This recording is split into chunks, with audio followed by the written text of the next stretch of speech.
நெல்லிக்காய் ஊறுகாய் பாருங்களா, பார்க்கவே எவ்வளோ ஒரு சூப்பராக இருக்கு. டேஸ்ட் பார்த்தோம்னா அந்த அளவுக்கு சூப்பராக இருக்கும். உங்கள் வீட்டில் குழம்பு எதுவுமே இல்லை, இட்லிக்கோ தோசைக்கோ எதுவுமே தொட்டுக்க இல்லை அப்படின்னு சொல்லிட்டு ஃபீல் பண்ணவே வேணாம். இந்த நெல்லிக்காய் ஊறுகாய் மட்டும் நீங்கள் ரெடி பண்ணி வச்சுட்டீங்கன்னா போதும். வடிச்சு சூடான சாதத்தில் பிசைஞ்சு சாப்பிட்றதும் அந்த அளவுக்கு சூப்பராக இருக்கும். அது மட்டும் கிடையாது, இட்லி, தோசை, பூரி, பொங்கல் இது கூட வச்சு சாப்பிடும்போது அந்த அளவுக்கு சூப்பராக இருக்கும். நெல்லிக்காய் கிடைக்கும் போது இந்த மாதிரி ஊறுகாய் செஞ்சு ஸ்டோர் பண்ணி வச்சுட்டீங்கன்னா அர்ஜென்ட்டுக்கு எமர்ஜென்சிக்கு குழம்பு எதுவுமே இல்லைன்னா அந்த அளவுக்கு யூஸ்ஃபுல்லாக இருக்கும். சாப்பிட்றதுக்கு அந்த அளவுக்கு டேஸ்ட்டை கொடுக்கும். இங்கே பாருங்க, நெல்லிக்காய் அந்த அளவுக்கு உடம்புக்கு ரொம்ப ரொம்ப நல்லது. இதுவே நீங்கள் நெல்லிக்காய் ஊறுகாய் ரெடி பண்ணிவிட்டு இது மாதிரி நல்ல ஏர்டைட்டான பாத்திரத்தில் போட்டு ஸ்டோர் பண்ணிட்டேன்னா நம்ம புளியெல்லாம் சேர்த்துருக்கிறதுனால கெட்டே போகாது. சாப்பிட்றதுக்கு அந்த அளவுக்கு டேஸ்ட்டை கொடுக்கும். குறைஞ்சபட்சம் 6-7 மாதம் வரைக்கும் வெளியிலேயே வச்சாலே கெட்டு போகாத இருக்கும். இதுவே நீங்கள் ஃப்ரிட்ஜில் வைக்கிற மாதிரியா இருந்தால் 1 வருஷம் ஆனாலும் கெட்டு போகாது. சாப்பிட்றதுக்கு அந்த அளவுக்கு டேஸ்ட்டை கொடுக்கும். நல்லா உப்பு, புளி, காரம் இதெல்லாம் சேர்ந்து சாப்பிட்றதுக்கு அந்த அளவுக்கு சூப்பராக இருக்கும். இந்த மாதிரி நல்ல ஏர்டைட்டான பாத்திரத்தில் போட்டு ஸ்டோர் பண்ணிட்டாங்களே போதும், ரொம்ப நாளைக்கு கெட்டு போகாது. அதுவே உங்களுக்கு குழம்பு வைக்கலாம், அந்த மாதிரி பிரச்சனையெல்லாம் எதுவுமே இருக்காது. இங்கே பாருங்கள், இந்த மாதிரி பாட்டிலில் போட்டு ஸ்டோர் பண்ணி மாற்றி வச்சுக்கோங்க. இந்த நெல்லிக்காய் ஊறுகாய் பண்ணுறதுக்கு நான் 1 கிலோ நெல்லிக்காய் எடுத்திருக்கேன். இந்த நெல்லிக்காவை நல்லா கழுவிட்டு எடுத்துன்னு வந்திருக்கேன். இப்போ கழுவிட்டு எடுத்துன்னு வந்த நெல்லிக்காவை நம்ம ஆவில ஒரு 10 நிமிஷம் வேக வச்சு தான் எடுக்க போகிறோம். இப்போ இட்லி பாத்திரத்தில் தண்ணி வச்சு இங்கே பாருங்க, தண்ணி நல்லா கொதிக்க ஆரம்பிச்சிருச்சு. நம்ம இடியாப்பமெல்லாம் வேக வைப்போம் பார்த்தீங்களா, இப்போ இந்த பிளேட்டை உள்ளே இறக்கி சேர்த்துக்கோங்க. இறக்கி சேர்த்துட்டு நம்ம எடுத்து வச்சிருக்கிற நெல்லிக்காவை இந்த மாதிரி உள்ளே சேர்த்து கொடுத்துக்கோங்க. நெல்லிக்காவை சேர்த்து கொடுத்துட்டு மூடி போட்டு 10 நிமிஷம் மட்டும் நல்ல ஆவில வெந்தால் மட்டும் போதும், வேக விடுங்க.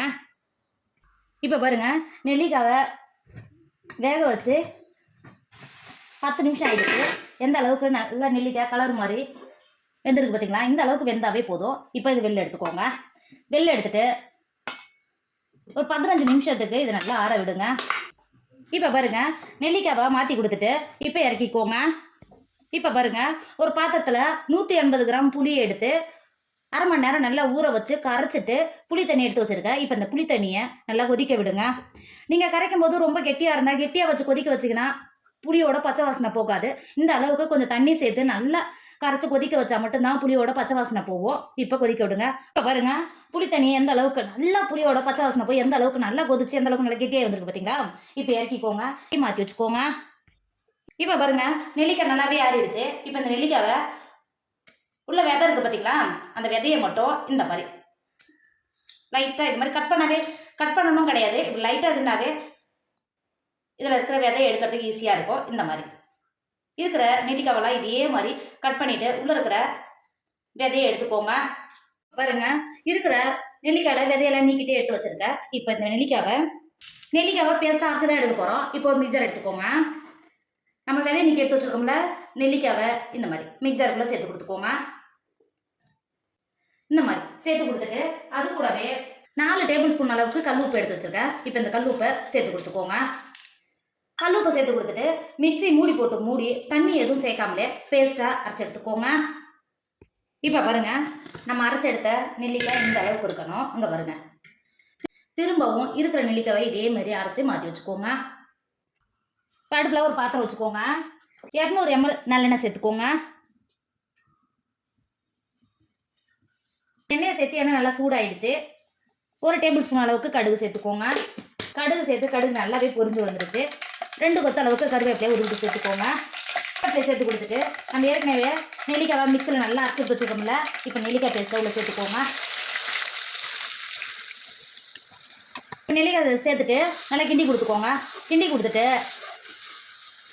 10 நிமிஷத்துக்கு நல்லா கிண்டி கொடுத்து நல்லா வேக விடுங்க. நம்ம நெல்லிக்காவில் இருக்கிற தண்ணியெல்லாம் இறங்கி நல்லா வெந்து வரும், அதை வரையிலும் வேக விடுங்க.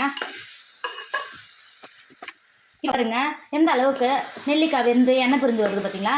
இப்போ ஒரு டைம் நல்லா கிண்டி கொடுத்துக்கோங்க.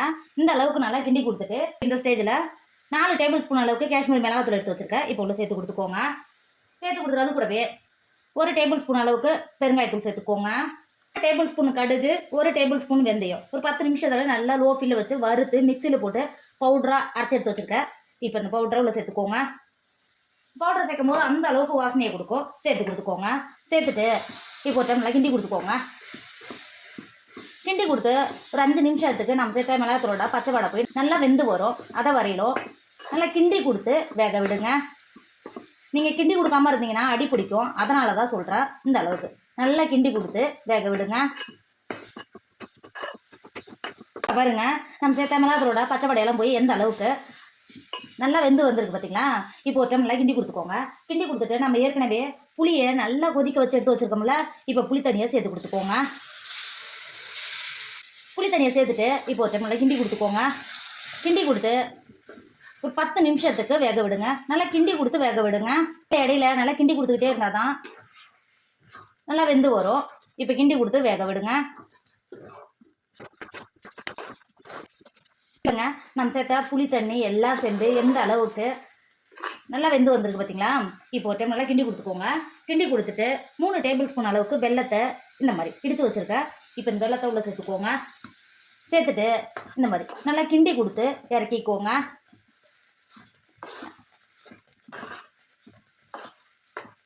நீங்கள் இறக்கிறதுக்கு முன்னாடியே இந்த ஸ்டேஜில் உப்பு கரெக்டாக இருக்கான்னு செக் பண்ணிக்கோங்க. உப்பு கம்மியாக இருந்தால் சேர்த்து கொடுத்துக்கோங்க. இங்கே பாருங்க, இப்போ இறக்கிக்கோங்க. இப்போ பாருங்க, நம்ம செஞ்ச நெல்லிக்காய் ஊறுகாய் எந்த அளவுக்கு நல்லா ஆறி இருக்குது பார்த்தீங்களா? பார்க்கவே எந்த அளவுக்கு நல்லா கலர் இருக்குதுங்க. கலர் மட்டும் கிடையாது, சாப்பிட்றதுக்கு அந்த அளவுக்கு வாசனையை கொடுக்கும். அந்த அளவுக்கு சூப்பராக இருக்கும். நீங்கள் வடித்த சாதம், சப்பாத்தி, பூரி எது கூட வச்சு சாப்பிட்டாலும் அந்த அளவுக்கு டேஸ்ட் சூப்பராக இருக்கும். இங்கே பாருங்க, எந்த அளவுக்கு நல்லா சூப்பராக இருக்குது பார்த்தீங்களா? நம்ம புளியெல்லாம் சேர்த்துருக்கிறதுனால எத்தனை மாதம் ஆனாலும் கெட்டு போகாது. சாப்பிட்றதுக்கு அந்த அளவுக்கு டேஸ்ட்டை கொடுக்கும். நெல்லிக்காய் வாங்கினா இந்த மாதிரி ஊறுகாய் செஞ்சு ஸ்டோர் பண்ணிட்டீங்கன்னா, நீங்கள் உங்களுக்கு எப்போ எல்லாம் தேவையோ குழம்பு இல்லாதப்போ நீங்கள் ஃபீல் பண்ணவே வேணாம். இதிலேருந்து ஒரு கரண்டி எடுத்து போட்டு சாப்பிட்டாலே அந்த அளவுக்கு டேஸ்ட்டை கொடுக்கும். அந்த அளவுக்கு சூப்பராக இருக்கும். கண்டிப்பாக நீங்களும் ட்ரை பண்ணுங்கள். என்னோட வீடியோ உங்களுக்கு பிடிச்சிருந்தா உங்கள் ஃப்ரெண்டு, உங்கள் ஃபேமிலிக்கு ஷேர் பண்ணுங்கள். மறக்காம கேரளா சமையல் சப்ஸ்கிரைப் பண்ணிக்கோங்க. தேங்க்யூ.